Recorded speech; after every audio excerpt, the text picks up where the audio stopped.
तक्षशिला में चंद्रगुप्त पब्बत की बात मान चुका था। इस बात पे पब्बत और वीरसेन बहुत खुश थे। दोनों छात्रावास के कक्ष में बैठकर आज रात होने वाले तलवारबाजी के युद्ध की रणनीति बना रहे थे। तभी वहां उसी छात्र ने प्रवेश किया जो पब्बत से मदद मांगने आया था। उसे आया देख पब्बत मुस्कुरा उठा और बोला, आओ मित्र आओ, अभिनय बहुत अच्छा कर लेते हो तुम। यह सुनकर उस छात्र के चेहरे पर मुस्कान आ गई, लेकिन वीरसेन हैरान था। वीरसेन बोला, अभिनय से तुम्हारा क्या अर्थ है मित्र पब्बत? मुझे कुछ समझ नहीं आया। पब्बत बोला, मैं जानता था कि चंद्रगुप्त कभी सीधे तरीके से युद्ध के लिए तैयार नहीं होगा, इसलिए मैंने ये योजना बनाई। चंद्रगुप्त किसी को संकट में नहीं देख सकता और मैंने उसकी इसी कमजोरी का फायदा उठाया। वीरसेन को उसकी बात समझ में आ गई और वो बोला, इसका मतलब कि इसने आज मैदान में जो कुछ किया वो सब एक नाटक था। पब्बत हंसते हुए बोला, हाँ, और इसे ऐसा करने के लिए मैंने ही कहा था। उस छात्र के गले लगते हुए पब्बत बोला, तुमने मेरा दिल खुश कर दिया। तुम्हें कभी भी किसी भी प्रकार की सहायता की आवश्यकता हो, बेझिझक मुझसे कहना। वो छात्र बोला, मगध के राजकुमार ने मुझे अपना मित्र कहा, मेरे लिए इससे ज्यादा गर्व की बात और क्या हो सकती है? पब्बत बोला, तुम्हारे लिए तो यह गर्व की बात है मित्र, लेकिन मुझे गर्व तब होगा जब मैं आज चंद्रगुप्त को धूल चटा दूं। वीरसेन बोला, ऐसा ही होगा मित्र। तीनों एक दूसरे को देखकर मुस्कुराने लगे। तक्षशिला में जहां पब्बत चंद्रगुप्त के विरुद्ध अपनी योजना के बेहद निकट था, वहीं मगध में शंभुनाथ द्वारा मुरा के साथ मिलकर बनाई योजना अपना काम कर चुकी थी। मगध के राजमहल में हाहाकार मचा हुआ था। पूरे राजमहल में यह बात फैल चुकी थी कि किसी ने महारानी का हार चुरा लिया। सैनिकों द्वारा पूरे राजमहल के हर एक कक्ष और हर एक व्यक्ति की जांच की जा रही थी। तभी एक मुख्य सैनिक अन्य सैनिकों के साथ दासी गृह में पहुंचा और सभी दासियों को एक सीध में खड़ा होने का आदेश दिया। सभी दासियों ने वैसे ही किया। उन सभी के सामान की जांच की गई, लेकिन सैनिकों को वहां कुछ नहीं मिला। सैनिक वहां से बाहर जाने लगे कि तभी मुख्य सैनिक की दृष्टि मुरा के रिश्तेदार की कमर में बंधी पोटली पर पड़ी। वो उसकी तरफ बढ़ा और बोला, तुम्हारी कमर में ये जो पोटली बंधी है, इसमें क्या है? ये सुनते ही वो घबरा गई, पर फिर थोड़ी हिम्मत करते हुए बोली, इसमें कुछ सिक्के हैं जिन्हें लेकर मैं दरबार जा रही हूं कर चुकाने। सैनिक भड़कते हुए बोला, एक दासी के पास सिक्के कहां से आए? मुझे दिखाओ। यह सुनकर वो सकपका गई। उसको समझ नहीं आ रहा था कि वो क्या करे। मुख्य सैनिक क्रोध में भरकर बोला, बहरी हो गई हो क्या? लाओ दिखाओ मुझे थैली। मुरा के रिश्तेदार ने डरते डरते वो थैली सैनिक की ओर बढ़ा दी। उस सैनिक ने जैसे ही उस थैली को खोला तो वो ये देखकर हैरान रह गया कि उसमें सिक्के नहीं, बल्कि महारानी का चोरी हुआ हार था। मुरा के रिश्तेदार भी ये देखकर डर गई कि सिक्कों की जगह इसमें हार कैसे आ गया। मुख्य सैनिक ने गुस्से में अन्य सैनिकों से कहा, इस महिला को बंदी बना लो और अंधेरी कोठरी में डाल दो। इसके भाग्य का फैसला राज दरबार में होगा कि इसके साथ क्या किया जाए। वो महिला रो पड़ी और चिल्लाते हुए बोली, मैंने कोई चोरी नहीं की, मैंने कोई चोरी नहीं की है। लेकिन तब तक कुछ भी कहने के लिए बहुत देर हो चुकी थी। दो सैनिकों ने उसे पकड़ लिया और खींचकर काल कोठरी की तरफ ले गए। वो महिला जोर जोर से चिल्ला रही थी कि यह थैली मुझे मेरी रिश्तेदार ने दी है, लेकिन कोई भी उसकी बातें सुनने को तैयार नहीं था। तभी विशाखा वहां से गुजरी और उसने उस महिला को चिल्लाते हुए देख लिया। यह सुन उसने मन ही मन कहा, ये तो वही महिला है जो कल मुरा के साथ थी। तभी उस महिला के शब्द विशाखा के कानों में पड़े, अरे ये थैली मेरी रिश्तेदार ने मुझे दी है। कल रात वो मेरे कक्ष में आई थी ये थैली लेकर। वो महारानी की दासी है, उससे सवाल करो। विशाखा मन में बोली, महारानी की दासी तो मुरा ही है और कल रात वो इससे मिलने भी आई थी। इसका अर्थ है कि ये मुरा की ही बात कर रही है। मतलब ये महिला मुरा की रिश्तेदार है, लेकिन मुरा ने अपने ही रिश्तेदार को फंसा दिया। कहीं ना कहीं कुछ तो गड़बड़ है। मुझे ये सूचना तुरंत ही अमात्य को देनी होगी। विशाखा वहां से चली गई। मुरा के रिश्तेदार को सैनिक खींचते हुए ले जा रहे थे। एक खंबे के पीछे खड़े होकर शंभुनाथ और मुरा ये सब देख रहे थे। मुरा बोली, मंत्री जी आपकी योजना काम कर गई, लेकिन मुझे यह समझ नहीं आया कि उस थैली में सिक्कों के बदले हार कैसे पहुंच गया। शंभुनाथ मुस्कुराते हुए बोले, इसका श्रेय मेरे एक सेवक को जाता है। उसी ने कल रात महारानी का हार चुराने के बाद उसे उसी तरह की थैली में रख दिया जैसी तुमने उस दासी को दी थी, और आधी रात में उसने इन दोनों थैलियों का आपस में बदल दिया। यह सुनकर मुरा की जान में जान आई और वो बोली, लेकिन इसके बाद भी मेरी रिश्तेदार मेरे पुत्र का पता हमें बताएगी, मुझे संदेह है। शंभुनाथ बोले, लालची लोग किसी के सगे नहीं होते, उससे सत्य अब हम कारागार में ही उगलवाएंगे। मुरा ने उम्मीद भरी दृष्टि से शंभुनाथ की ओर देखा। इधर विशाखा तुरंत ही दासी के पकड़े जाने वाली बात बताने अमात्य के कक्ष में आई। विशाखा को अपने कक्ष में देखकर अमात्य हैरान होकर बोले, क्या बात है विशाखा, तुम इतनी शीघ्रता में कहां से चली आ रही हो? विशाखा बोली, अमात्य, उस दासी के बारे में पता चल गया है जो मुरा की सहायता कर रही थी। अमात्य उत्सुकता पूर्वक बोले, कौन है वो? विशाखा बोली, वो मुरा की कोई रिश्तेदार है, परंतु आश्चर्य की बात यह है कि मुरा ने स्वयं उस रिश्तेदार को हार चोरी के इल्जाम में कारागार में डलवा दिया। उसने उस महिला द्वारा चिल्ला चिल्ला के कही जा रही बातें अमात्य को बता दी। अमात्य बोले, दोनों के बीच कुछ तो ऐसा है जो ठीक नहीं है, हमें इसका लाभ उठाना चाहिए। विशाखा तुरंत बोली, अमात्य, अगर आप कहें तो मैं उसके रिश्तेदार को लालच देकर मुरा के बारे में उगलवा सकती हूं, वो अवश्य ही हमारी सहायता करेगी। अमात्य मना करते हुए बोले, नहीं, तुम वहां नहीं जाओगी, तुम मुरा पर ही नजर रखो कि वो और किस किस से मिलती है और कहां कहां जाती है। मैं स्वयं उसके रिश्तेदार से मिलने जाऊंगा।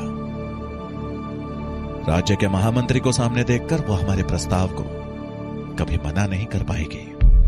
विशाखा सर झुकाकर बोली, आप जैसा कहें अमात्य। वो वहां से निकलकर मुरा पर नजर रखने चली गई।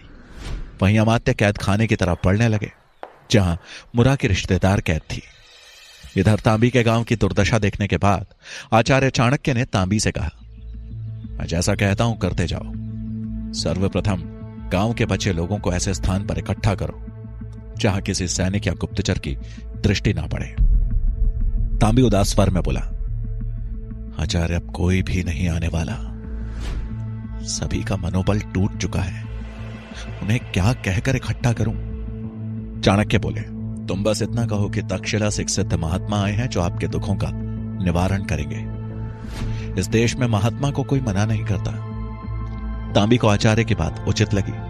उसने तुरंत कहा, मैं समझ गया आचार्य, मैं अभी सबको पुराने मंदिर के पास इकट्ठा करता हूं।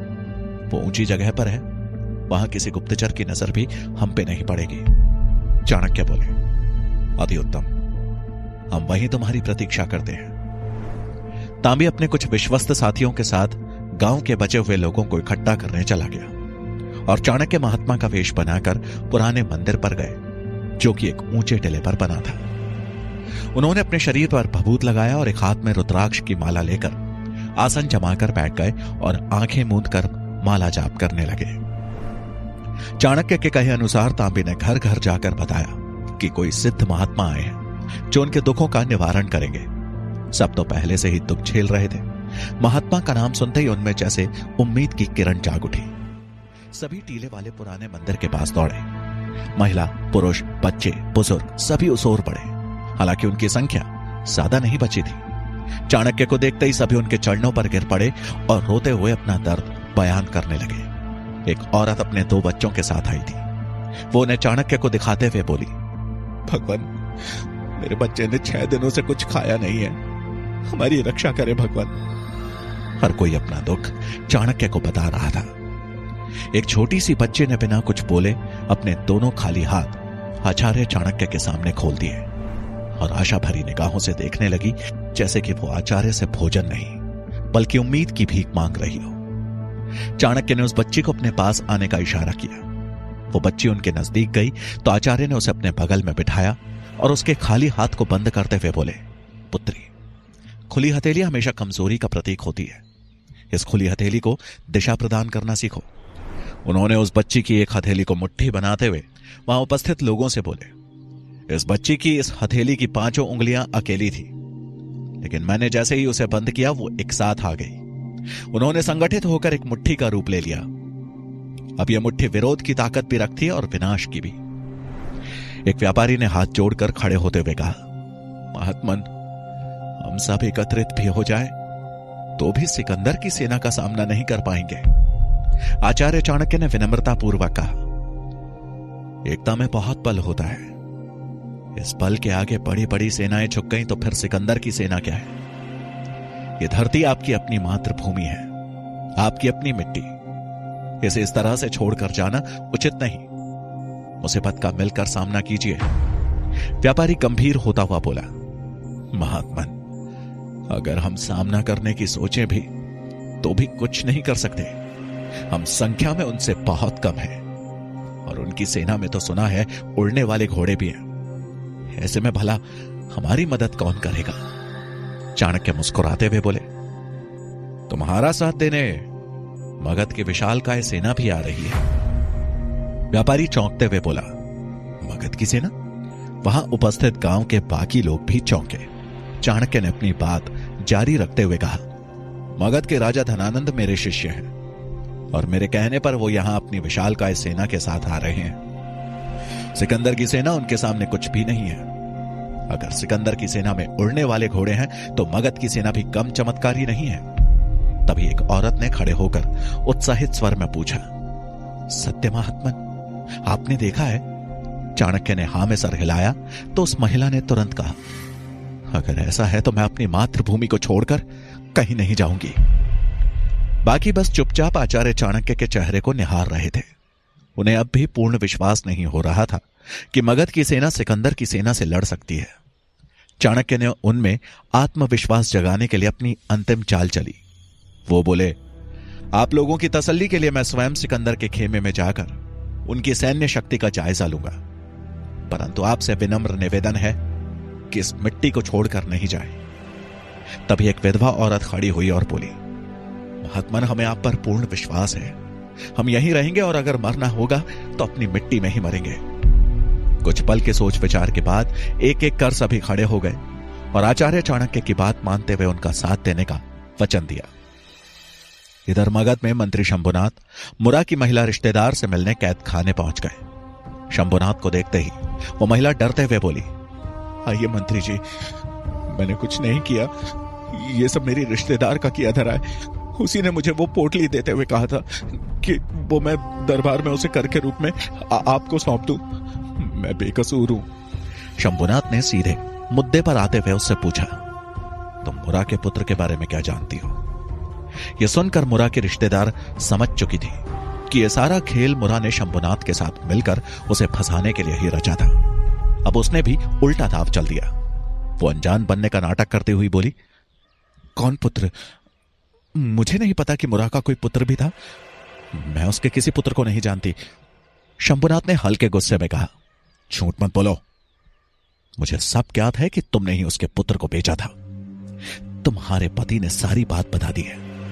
वो महिला मुस्कुराते हुए बोली, ठीक है, फिर मेरे पति से ही उसके बारे में पूछ लीजिए। शंभुनाथ ने चिढ़ते हुए कहा, हंसो मत, सच बताओ। वो महिला पहले की तरह मुस्कुराती हुई बोली, आजादी तो छीन ही ली मेरी, अब क्या हंसी भी छीनेंगे? मुझे कुछ नहीं पता। इतना बोलकर वो कैद खाने के कोने में जाकर बैठ गई। शंभुनाथ ने लगभग चिल्लाते हुए कहा, अगर तुमने मुरा के पुत्र का पता नहीं बताया तो मैं ये सुनिश्चित करूंगा कि तुम्हें फांसी की सजा मिले। अगर बचना चाहती हो तो पता बता दो मुझे। वो महिला सिवाय मुस्कुराने के इस बार कुछ नहीं बोली। अब शंभुनाथ ने धमकी देते हुए कहा, भयंकर परिणाम होगा इस उपहास का। इतना बोलकर वो गुस्से में वहां से चले गए, परंतु उन्हें इस बात की जरा भी खबर नहीं लगी कि कोई उन्हें छुपकर सुन रहा था। अमात्य ने मुरा के पुत्र के बारे में पूछताछ करते हुए शंभुनाथ को सुन लिया था। शंभुनाथ के जाने के बाद वो दीवार की ओर से मुस्कुराते हुए बाहर निकले। अमात्य खुद से बोले, भला शंभुनाथ को मुरा के पुत्र में इतनी दिलचस्पी क्यों है? वो मुरा के रिश्तेदार के पास गए अपने सामने महामंत्री अमात्य को देख वो महिला हैरान थी। वो उनके पास आकर बोली, महामंत्री जी आप? अमात्य मुस्कुराए और बोले, हां मैं, किंतु मैं यहां तुम्हारी सहायता करने आया हूं।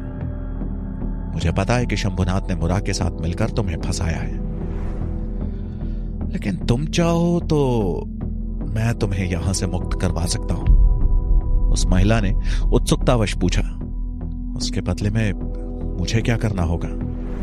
अमात्य बोले, हमें बताओ कि तुम मुरा के बारे में ऐसा क्या जानती हो जो उसने तुम्हें फंसाने के लिए इतना बड़ा षड्यंत्र रचा। यह सुनकर उस महिला ने शुरू से लेकर आखिर तक की सब बातें कह सुनाई। यह सुनकर अमात्य हैरान थे। उन्होंने पूछा, उस लड़के के पिता कौन है? वो महिला बोली, उस बारे में मैं कुछ नहीं जानती, बस आपको इतना बता सकती हूं कि मैंने उसे मन्ना देव को बेचा था।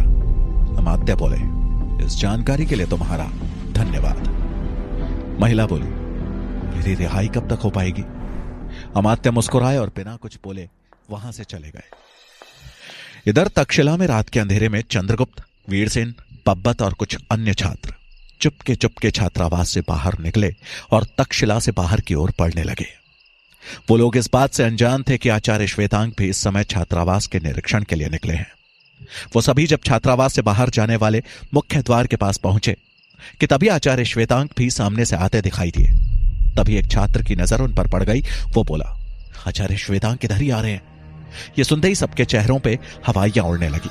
क्या अमात्य मुरा के पुत्र का सच जान पाएंगे? क्या चंद्रगुप्त तलवारबाजी के युद्ध में पब्बत को हरा पाएगा या हो जाएगा उसके किसी बड़े षड्यंत्र का शिकार?